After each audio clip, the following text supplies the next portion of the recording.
या बुलेटिनमध्ये आता बातम्या बघूयात सुपरफास्ट 100.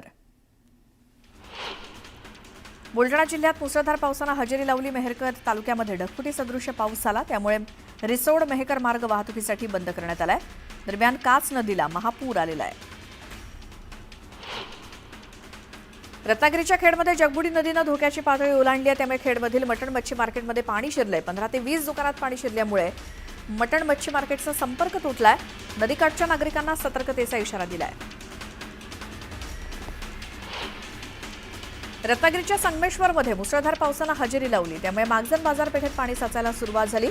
नागरिकांना सतर्कतेचा इशारा देण्यात आलाय. वाशिम जिल्ह्यात मुसळधार पाऊस पडल्यामुळे पैनगंगा, काच या नद्यांसोबतच अनेक नदी नाल्यांना पूर आलेला आहे. पुरामुळे सरपखेड, धोडप, करडा, गोभणी मार्ग बंद झालेत. शेतीचंही अतोनात नुकसान झालंय. चंद्रपूर जिल्ह्यात गेल्या 3 दिवसांपासून मुसळधार पाऊस पडतोय, त्यामुळे वर्धा नदीला पूर आलाय.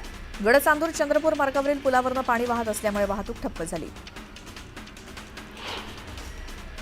छत्रपती संभाजीनगरमध्ये मुसळधार पावसानं दमदार हजेरी लावली. पाळशी परिसरात ढगफुटी सदृश्य पाऊस झाल्यामुळे जनजीवन विस्कळीत झालं. शाळेत पाणी शिरल्यामुळे मोठ्या प्रमाणात नुकसान झालंय. मागील 3 दिवसांपासून धाराशिव जिल्ह्यातील विविध भागाला पावसानं झोडपलं. 3 दिवसात 12 मंडळात अतिवृष्टी झाली. सोयाबीन पिकाला मोठा फटका बसल्यामुळे शेतकरी हवालदिल झालाय. अमरावती जिल्ह्यात झालेल्या ढगफुटी सदृश्य पावसामुळे शेतीचं प्रचंड नुकसान झालं. शेतात साचलेल्या पाण्यामुळे शेकडो हेक्टर शेती खरडून गेली. पिकं वाहून गेल्यामुळे शेतकऱ्यांचं स्वप्न उद्ध्वस्त झालं. चिपळूणमध्ये सुरू असलेल्या मुसळधार पावसामुळे बाजारपेठेत पाणी साचायला सुरुवात झाली. मुसळधार पावसाचा बाजारपेठेला मोठा फटका बसलाय. प्रशासन अलर्ट मोडवरती आल्यामुळे 5 बोटी आणि 10 पथकं तैनात आहेत. गेल्या 2 दिवसांपासून सुरू असलेल्या पावसामुळे नांदेडमध्ये पैनगंगा नदीला पूर आला. नदीला आलेल्या पुरामुळे नदीवरील सहस्त्रकुंड धबधब्यानं रौद्र रूप धारण केलंय. नागपूर जिल्ह्याच्या भिवापूर तालुक्यातील नांद नदीला पूर आल्यामुळे पुराच्या पाण्यात दुचाकीस्वार वाहून गेला. काही अंतरावर त्या व्यक्तीची दुचाकी मिळाली, मात्र दुचाकीस्वार अद्यापही बेपत्ता आहे. युद्धपातळीवर त्याचा शोध सुरू आहे.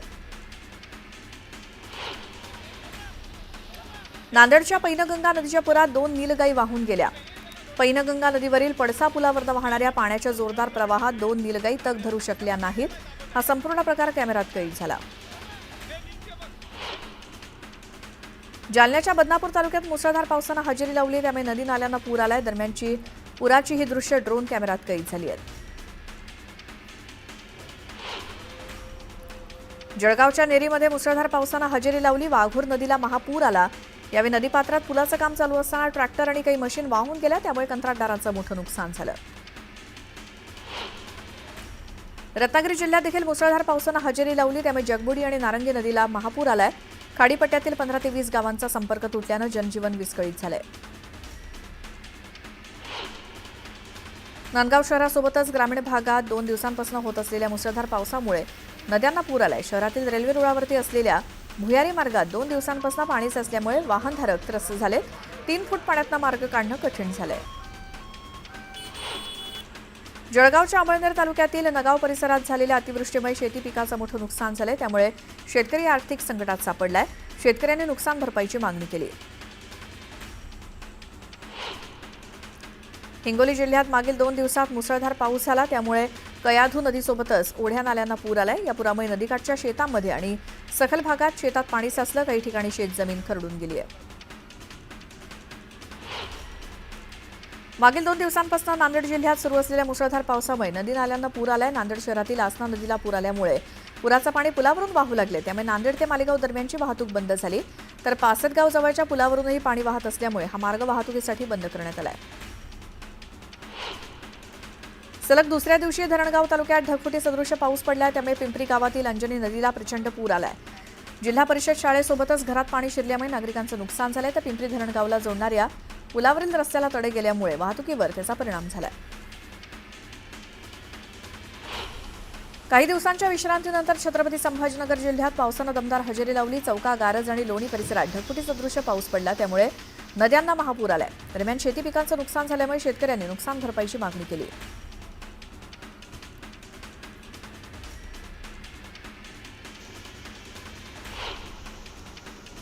धुळे जिल्ह्यात गेल्या 2 दिवसांपासून पावसानं जोरदार हजेरी लावली आहे, त्यामुळे धरणामधील पाणी साठ्यात मोठी वाढ झाली। अनेर प्रकल्पाचे 7 दरवाजे 1 मीटरनं उघडण्यात आलेत। नदीकाठच्या नागरिकांना सतर्कतेचा इशारा दिला गेलाय। वर्ध्याच्या कारंजा तालुक्यातील खैरी धरण ओव्हरफ्लो झालंय। प्रकल्प ओव्हरफ्लो झाल्यामुळे कारंजा तालुक्यातील पिण्याच्या पाण्याचा प्रश्न निकाली लागलाय, त्यामुळे शेतकऱ्यांच्या सिंचनाचा प्रश्न मिटल्यामुळे समाधान व्यक्त होत आहे। साताऱ्याच्या पश्चिम घाट परिसरात पावसानं हजेरी लावली असून कोयना धरणाच्या पायथा विद्युतगृहातनं 2100 क्युसेक पाण्याचा विसर्ग करण्यात आलाय। कोयना, नवजा, महाबळेश्वर परिसरात मुसळधार पाऊस पडत असून चालू वर्षी 4000 मिलीमीटर पावसाची नोंद झाली। सिल्लोड तालुक्यात 20 दिवसांच्या प्रतीक्षेनंतर पावसानं हजेरी लावली। पावसाचा शेती पिकांना फायदा होणार असल्यामुळे शेतकऱ्यांमध्ये आनंदाचं वातावरण आहे। वाशिममध्ये अडाण नदीला पूर आलाय। पुरामुळे अडाण प्रकल्पात 73.39% पाणीसाठा झालाय। अडाण प्रकल्पाचे 5 गेट 70 सेंटीमीटरनं उघडण्यात आलेत। नदीकाठच्या गावांना सतर्कतेचा इशारा देण्यात आलाय। धाराशिवमध्ये पावसानं झालेल्या नुकसानीची कृषीमंत्री दत्तात्रय भरणेंनी पाहणी केली। मांजरा नदीला आलेल्या पूर परिस्थितीचा देखील त्यांनी आढावा घेतला। यावेळी ठाकरेंच्या कार्यकर्त्यांसोबतच शेतकऱ्यांनी भरणेंसमोर कर्जमाफीच्या घोषणा दिल्या। बीडमध्ये मागील 3 दिवसांपासून मुसळधार पाऊस पडतोय। मांजरा नदीकाठच्या गावांना पुराचा तडाखा बसलाय। शेकडो हेक्टर जमीन पाण्याखाली गेली आहे। नुकसानग्रस्त भागाची खासदार बजरंग सोनावणेंनी पाहणी केली। प्रशासनानं तत्काळ पंचनामे करण्याच्या सूचना सोनावणेंनी दिल्या। शुक्रवारपासून सुरू असलेला वादळी पाऊस आणि खराब हवामान यामुळे 2 दिवसात 250 मच्छीमार बोटी मासेमारी न करताच विविध बंदरात परतल्या, त्यामुळे मच्छीमारांचं मोठं नुकसान झालंय।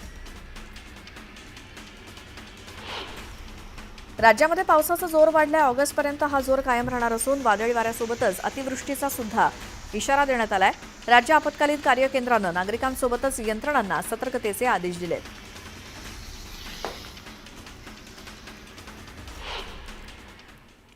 तर आज सलग 3ऱ्या दिवशी मनमाड आणि नांदगाव सोबतच नाशिक जिल्ह्याच्या ग्रामीण भागात अनेक ठिकाणी पावसानं जोर लावलाय। सलग 3 दिवस पाऊस धुमाकूळ घालतोय, त्यामुळे जनजीवन विस्कळीत झालंय। या पावसामुळे हजारो हेक्टरवरील पिकांना जीवदान मिळालंय। याचा आढावा घेतला आमचे प्रतिनिधी बाबू शेख यांनी। सुमारे 1 महिन्यापासून दडी मारलेल्या पावसाने अखेर मनमाड, मालेगाव, चांदवड, येवला, सटाणा यासह नाशिक जिल्ह्याच्या ग्रामीण भागात दमदार हजेरी लावली आहे। गेल्या 3 दिवसापासून पावसाची संततधार सुरू आहे। शुक्रवारपासून सुरू झालेला पाऊस रविवारपर्यंत सुरूच होता। या पावसामुळे करपू लागलेल्या पिकांना जीवदान मिळालेलं आहे। मी आता उभा आहे मक्याच्या एका शेतात। आपण बघू शकतो की हे जे पीक आहे ते पावसाअभावी करपू लागलेले होते, मात्र आता चांगला पाऊस झाल्यामुळे या पिकाला जीवदान मिळालेले आहे। मका, सोयाबीन, बाजरी, गहू, कापूस, भुईमुग यासह इतर खरीपांची जी हजारो हेक्टरवरील पिके आहे त्यांना जीवदान मिळाल्यामुळे शेतकऱ्यांना मोठा दिलासा मिळालेला आहे। नांदगाव भागात सलग 3 दिवसापासून जोरदार पाऊस होत असल्यामुळे तेथील लेंडी आणि शाकांबरी या दोन्ही नद्यांना पाणी आलेलं आहे। मात्र मालेगाव, चांदवड, येवला, सटाणा या भागात अद्यापही मोठा पाऊस झाला नाही, त्याच्यामुळे इथे जे नदी नाले ते कोरडेच आहे। हा जो पाऊस आहे तो भीज पाऊस आहे, याच्यामुळे विहिरींना पाणी उतरलेलं आहे, बंद पडलेले बोरवेललाही पाणी उतरलेलं आहे। मात्र पिण्याचा पाण्याचा जो प्रश्न आहे तो अद्यापही कायम आहे। जर आगामी काळात जोरदार पाऊस सलग नाही झाला, मोठा पाऊस नाही झाला, नदी नाल्यांना पूर नाही आलं तर आगामी काळात पिण्याचा पाण्याचा प्रश्न गंभीर होण्याची दाट शक्यता नाकारता येत नाही। बाबू शेख, न्यूज 18 लोकमत, मनमाड। तर रायगडच्या मुख्यालयाकडे जाणाऱ्या अलिबाग वडखळ या 23 किलोमीटर मार्गाची अक्षरशः चाळण झाली आहे। ऐन पावसाळ्यात रस्त्यावरती मोठमोठे खड्डे पडल्यामुळे प्रवाशांना त्रास सहन करावा लागतोय। खड्ड्यात रस्ता आहे की रस्त्यात खड्डे असा सवाल उपस्थित करत नागरिकांनी संताप व्यक्त केला। रायगड जिल्ह्यात 2 दिवसापासून मुसळधार पाऊस पडतोय। आपण पाहू शकतो रायगड जिल्ह्यातले जे रस्ते ते खड्डेमय झालेले आहेत। आपण पाहू शकतो हा जो रोड आहे अलिबाग वडखळ हा 23 किलोमीटरचा रोड आहे आणि ह्या रोडवर पूर्ण 23 किलोमीटर अंतरावर एवढे खड्डे आहेत। गोंधळपाडा असू दे, राऊतवाडी, कार्लेखिंड, धरमतर इथे मोठे मोठे खड्डे पडलेले आहेत। 3 ते 4 मीटर पर्यंत आपण पाहू शकतो खड्डे पडलेले आहेत। खरंच या इथल्या या रोडवर जाणाऱ्या वाहनांना एवढा त्रास होतो, पर्यटकांना एवढा त्रास होतो.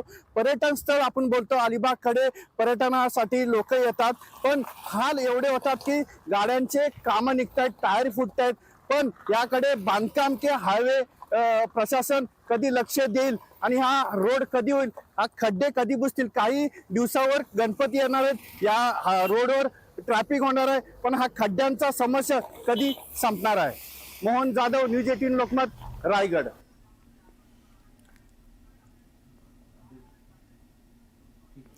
तर नाशिकच्या पालकमंत्री पदासाठी भुजबळ यांचा आग्रह कायम आहे. जिल्ह्यामध्ये 7 आमदार एकाच पक्षाचे असतील तर त्या पक्षाला पालकमंत्रीपद मिळालं पाहिजे असं भुजबळांचं मत आहे.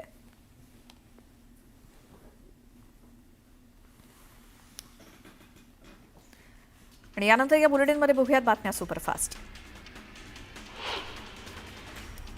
शरद पवारांनी पहिल्यांदाच वसंतदादा पाटील यांचं सरकार पाडल्याची कबुली दिली. होय, वसंतदादांचं सरकार मीच पाडलं असं म्हणत शरद पवारांनी 70च्या दशकातील राजकारण सांगितलं. वसंतदादांनी दोन्ही काँग्रेस एकत्र येण्यासाठी प्रयत्न सुरू केला, मात्र त्याला आमचा विरोध होता. त्यामुळे आम्ही ठरवलं की वसंतदादांचं सरकार घालवायचं आणि आम्ही त्यांचं सरकार घालवलं आणि मी मुख्यमंत्री झालो. राज्याची सत्ता माझ्या हातात आली अशी कबुली शरद पवारांनी दिली.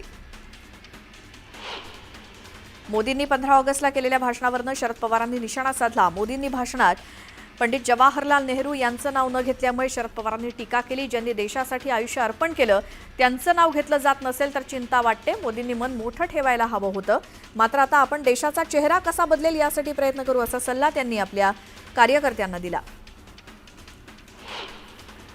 जळगावात शरद पवारांच्या राष्ट्रवादीच्या कार्यालयात छगन भुजबळांचे बॅनर लावण्यात आले, त्यामुळे जळगाव जिल्ह्यात जोरदार चर्चांना उधाण आलंय. समता परिषदेच्या वतीनं भुजबळांच्या स्वागतासाठी हे बॅनर लावल्याची माहिती मिळाली आहे. बेरजेचं राजकारण करा, वजाबाकीचं राजकारण करू नका, जातीवाद होता कामा नये अशा शब्दात उपमुख्यमंत्री अजित पवार यांनी आपल्या कार्यकर्त्यांना सल्ला दिला. कोकाटेंच्या वादग्रस्त वक्तव्यामुळे त्यांच्यावर टीकेची झोड उठली आणि त्यात माणिकराव कोकाटे यांनी वक्तव्य केलं, ज्या गोष्टी होऊन गेल्या त्यावर आता बोलण्यात अर्थ नाही, त्यामुळे रातगई बादगई आता पुढची इनिंग जोरदारच असेल असं वक्तव्य माणिकराव कोकाटेंनी केलं. उपमुख्यमंत्री अजित पवार यांच्या दौऱ्यापूर्वी आकाशवाणी चौकातील बॅनर्स चर्चेचा विषय बनलेत. 999 पासून राष्ट्रवादी फक्त पश्चिम महाराष्ट्र तुपाशी, खानदेश विदर्भ नेहमीच उपाशी, आता आमचा सवाल आम्ही का जावं तुमच्यापाशी असा खोचक सवाल विचारणारे बॅनर झळकत आहेत. जळगावात राष्ट्रवादी कार्यालयात अजित पवारांचे मुख्यमंत्री असे उल्लेख असलेले बॅनर लावण्यात आले. अजित पवार महाराष्ट्राचे मुख्यमंत्री व्हावेत अशी विठोबाचरणी कार्यकर्त्यांनी प्रार्थना केली. ठाकरे ब्रँड अजून शाबूत आहे, ठाकरे ब्रँड कुणी संपवू शकत नाही, त्यामुळे भाजपच्या बोलण्याकडे जास्त गांभीर्यानं बघण्याची गरज नाही अशी टीका भास्कर जाधव यांनी केली. जळगावात प्रतिभा शिंदे राष्ट्रवादीत प्रवेश करणार आहेत. अजित पवारांच्या उपस्थितीत पक्षप्रवेश सोहळ्याचं आयोजन करण्यात आलंय. मंत्री माणिकराव कोकाटेंनी तशी माहिती दिली. आमदार थोरवे यांना आवरा, अन्यथा जशास तसं उत्तर देऊ असं म्हणत राष्ट्रवादीचे प्रवक्ते भरत भगत यांनी थोरवेंवरती जोरदार टीका केली. रायगड जिल्हा आणि रायगड किल्ल्यावरती भगवा फडकवणार असल्याचं वक्तव्य थोरवेंनी केलं होतं. पुरंदर विमानतळ तयार करताना कुठल्याही भूमिपुत्रांवरती अन्याय होणार नाही, प्रत्येक शेतकऱ्याला न्याय दिला जाईल, अन्याय होणार नाही, ही संपूर्ण जबाबदारी सरकारची असं आश्वासन मुरलीधर मोहोळ यांनी दिलं. बिहारमध्ये मतदार यादीच्या विशेष पुनरावलोकन प्रक्रियेमुळे नागरिकांच्या हक्कावरती गदा येत असल्याचा आरोप करत लोकसभेतील विरोधी पक्षनेते राहुल गांधी आजपासून सासाराम इथून बोट अधिकार यात्रा सुरू करतायत. मतचोरीच्या प्रकाराविरोधात जनता जागी झाली असं वक्तव्य केलेला नवा व्हिडिओ त्यांनी समाज माध्यमांवरती पोस्ट केला. माजी मुख्यमंत्री पृथ्वीराज चव्हाणांच्या स्वीय सहाय्यक गजानन आवळकरांवरती भाजपनं गंभीर आरोप केलाय. कराड दक्षिण मतदारसंघात 2 ठिकाणी मतदान केल्याचा थेट आरोप आमदार अतुल भोसलेंचे प्रवक्ते मोहन जाधव यांनी केला. यासाठी त्यांनी विधानसभेची यादी पुरावा म्हणून सादर केली आहे. जालन्यात जेवणाचं बिल मागितल्यामुळे हॉटेल मालकावरती चाकू हल्ला करण्यात आला. यात 2 जण जखमी झालेत. हल्लेखोरांना पोलिसांनी अटक केली आहे. जखमी दोघांवरती रुग्णालयात उपचार सुरू आहेत. नंदुरबार जिल्ह्यातील शहादा पोलिसांनी शहरामध्ये गांजाची तस्करी करणाऱ्या 2 दुचाकीस्वारांना अटक केली. त्यांच्याकडनं 2,72,000चा सुका गांजा जप्त करण्यात आलाय. अहिल्यानगर जिल्ह्यामध्ये नशेचे इंजेक्शन बाळगणाऱ्यांवरती पोलिसांनी कारवाई केली। यावेळी पोलिसांनी एका 25 वर्षीय तरुणीला अटक केली। तरुणीकडनं तब्बल 50 सीलबंद इंजेक्शन्स पोलिसांनी जप्त केली आहेत। छत्रपती संभाजीनगरच्या सिल्लोडमध्ये कारच्या डिक्कीतनं गोवंशाचा मांस नेताना एका गोरक्षक महिलेनं पकडलं आणि महिला गोरक्षकाच्या कारवाईचा व्हिडिओ सोशल मीडियावरती चांगलाच व्हायरल झालाय। या प्रकरणी 3 जणांवरती गुन्हा दाखल झाला। गंगाखेड शहरामध्ये नियंत्रण सुटल्यामुळे जनावरांची वाहतूक करणाऱ्या वाहनाचा अपघात झाला। यात चालकासह जनावरही किरकोळ जखमी झाली आहेत। मात्र जनावरांची वाहतूक होत असताना प्रशासनाचं दुर्लक्ष होत असल्याची बाब समोर आली।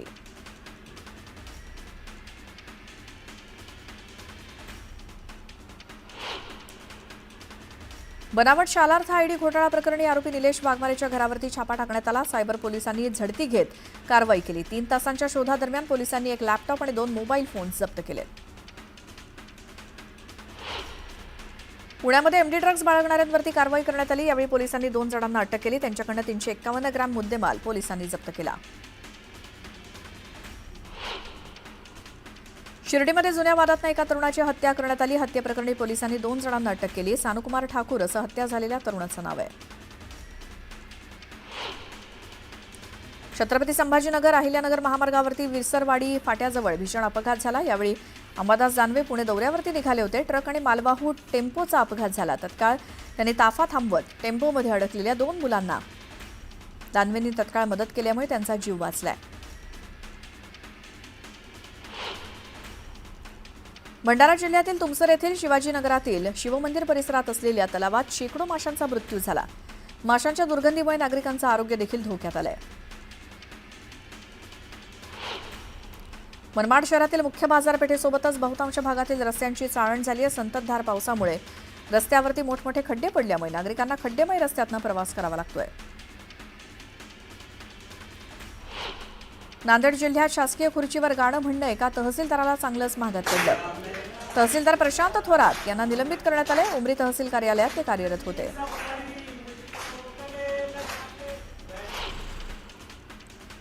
अहिल्यानगर मनमाड महामार्गावरती वाहतूक कोंडी निर्माण झाली। प्रवरा नदीवरील एकेरी पुलामुळे ही वाहतूक कोंडी झाली। वाहनांच्या लांबच लांब रांगा लागल्यामुळे वाहनधारकांना नाहक त्रास सहन करावा लागतोय। तातडीनं वाहतूक कोंडीची समस्या सोडवण्याची मागणी करण्यात आली आहे। जळगावच्या विरवाडे ते नागेश्वर मंदिरापर्यंत कावड यात्रा काढण्यात आली। यावेळी मोठ्या संख्येनं नागरिकांनी कावड यात्रेत सहभाग घेतला। नाशिकच्या दिंडोरी नाका परिसरात मनसेनं राडा केला। पंचवटी दिंडोरी नाका परिसरातील एक परप्रांतीय युवक अर्धनग्न अवस्थेत फिरत महिलांची छेड काढत होता।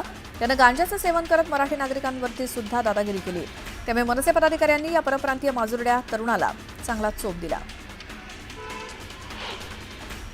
पैठण शहरातील अस्वच्छतेबाबत आमदार विलास भुमरे यांनी नगरपालिका प्रशासनाची कानउघाडणी केली। नागरिकांकडून सातत्यानं तक्रारी केल्या जात आहेत। याची गंभीर दखल घेत भुमरे यांनी अधिकाऱ्यांना फैलावर घेतलं। तुम्हाला काय अडचण आहे ती सांगा असं भुमरेंनी अधिकाऱ्यांना सुनावलं। जळगाव दौऱ्यावरती असताना महिला पदाधिकाऱ्यांनी अजित पवारांना राखी बांधत रक्षाबंधन साजरं केलं। राष्ट्रवादीच्या महिला पदाधिकाऱ्यांसोबतच तरुणींनी दादांना राखी बांधली। यावेळी त्यांनी तरुणींशी देखील संवाद साधला।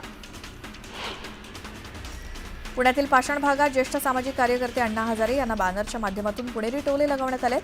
अण्णा आता तरी उठा, कुंभकर्ण सुद्धा गाढ झोपेतनं रावणासाठी आणि लंकेसाठी उठला होता, तुम्ही आपल्या देशासाठी आता तरी उठा असे बॅनर लावण्यात आले। नागपूर जिल्ह्यातील मोहगाव येथील गोरक्षण शेडमधील गायीची वासरं उचलून येणाऱ्या बिबट्यामुळे परिसरात भीतीचं वातावरण आहे। अखेर वनविभागानं पिंजरा लावून बिबट्याला जेरबंद केलं। खुलताबाद तालुक्यातील दरेगाव इथे विद्यार्थ्यांना शाळेत जाण्यासाठी रस्ता नसल्याचं समोर आले। दरेगावातील लेंडोळी नदीच्या एका बाजूकडून दुसऱ्या बाजूला जाण्यासाठी पूल नसल्यामुळे शाळकरी मुलांना नदीपात्रातनं मार्ग काढण्याची वेळ आली। सोलापूर शहरामध्ये आज 1348 कामगारांच्या घरांची स्वप्नपूर्ती होते। 327 चौरस मीटरमध्ये उभारलेल्या पंतप्रधान आवास योजनेतील सदनिका म्हणजे कामगारांच्या हक्कांची घरं आहेत।